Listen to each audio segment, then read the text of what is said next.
Hey everybody, and today's Saturday morning, and what I usually do on Saturday morning is go over my students' Schoolism work for all the premium students.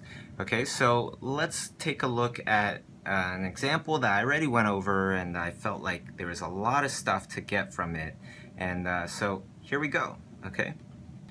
So here's one of my students' work from the class Painting Creatures, and overall I like it. It's a really nice painting, it's a really nice sketch, and the main thing for me is to go over the sketch and show the person how would I do it? How would your instructor do it? You know, for those of you that don't know, Schoolism classes, they come with a curriculum, assignments. You do the assignments, and in the premium version you get your actual instructor to paint over top and to kind of guide you through the process. So the overall feedback was around, I think, like 20-30 minutes. So I'm not going to play the whole entire thing, but I already painted over top, and I feel like we can kind of discuss some of the main points so that you get a clearer idea. Okay, so this is a fun creature, and I always start off with, what is the intent of this creature, right? What is the intent of it? What is the emotional impact that you want your viewers to feel? And for me, looking at this painting, I feel like the objective here for the artist is to make something that feels cute, right? It has those kind of cute proportions. Cute in a way where it's like when people think that ladybugs are cute.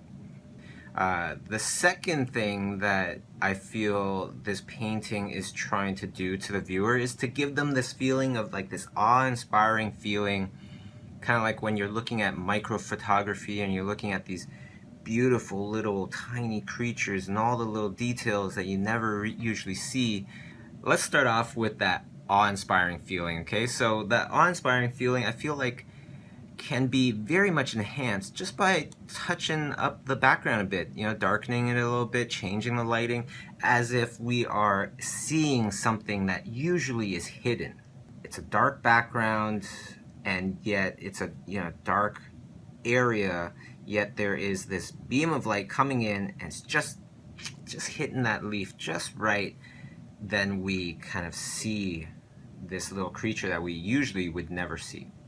Next thing to this is I just want to fix up some shadows, right? And then I want to tweak the head. So one thing that you can see with this head is that I made the cheeks rounder. The cheeks are rounder, making it cuter, which I feel like it is going with that same vein that the artist wants to do to make a cute looking creature. The next thing I want you to take note of is the lighting, right? The lighting on everything seems to be coming from the upper left-hand side. However, this head, originally, this head was kind of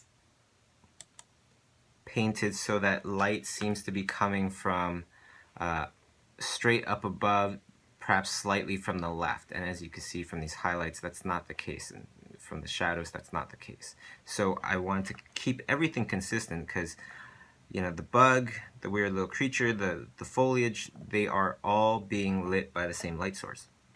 Next, I want to add in more subsurface scattering into the bubble so that we can kind of notice it from a bit further away a little bit better, right? And the next thing was, what is this thing? You know, what is it?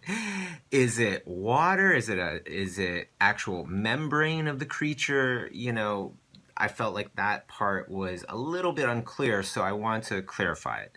Now, it could be water, and that could be very easy. You know, perhaps it's kind of like it just gets itself into this big drop of water, or maybe it's not water. Maybe it's meant to look like water, but it's actually camouflage, right? And if it's just camouflage and it's part of the creature, even though it's meant to look like water, to the viewer, we have the opportunity to look at this thing much closer. So I feel like if we don't properly communicate the fact that it is kind of like this membrane or something, it is part of the creature, then I feel like there's going to be confusion, right? So how to make it feel like membrane, I added in some veins in there you know, some subtle veins in there, so you can still feel that, yes, it's supposed to feel like a big raindrop, but it's not.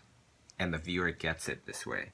You know, they'll understand it because they see the little veins. And if they don't get it, if they are still not too sure, we can do this. Add in just I just add in just a subtle pattern over top of the membrane so that from far away it still feels like a raindrop, a big raindrop.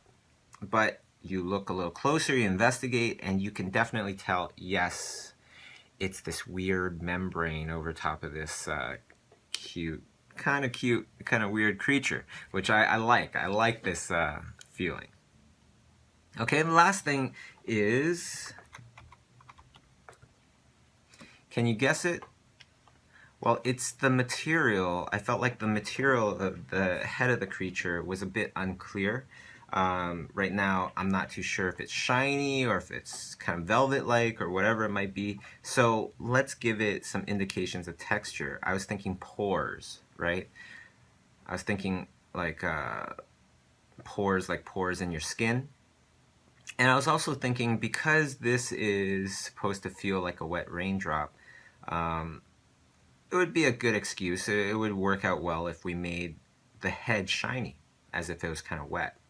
So I put in some highlights here, and some highlights on the cheek. Now, the thing I want you to notice with the cheek, and you can see it in the eye area as well, and some of the nose area, is that I don't just rub in a highlight. You know, I'm thinking about the texture as well, right? And the texture is pores. They're pores. I know there's supposed to be a highlight there, so what I do is I add in a highlight by describing the pores, the structure of the pores, and I put all those little highlights that I am doing, reflecting the surface of the pores, in that area where the highlight is supposed to be. So altogether, it's saying two things, or at least two things, right? It's saying where the highlight should be, as well as what is the texture, because the texture starts to influence how the highlight is shown. And there you go. Now if we backtrack a bit, we can see a little before and after.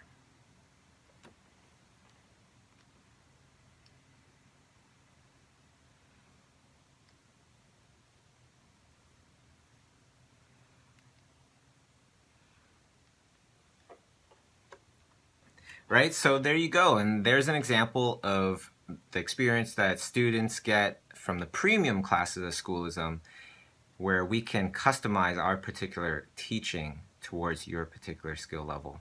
I hope you enjoyed it. Let me know in the comments if you'd like to see more, and thank you very much.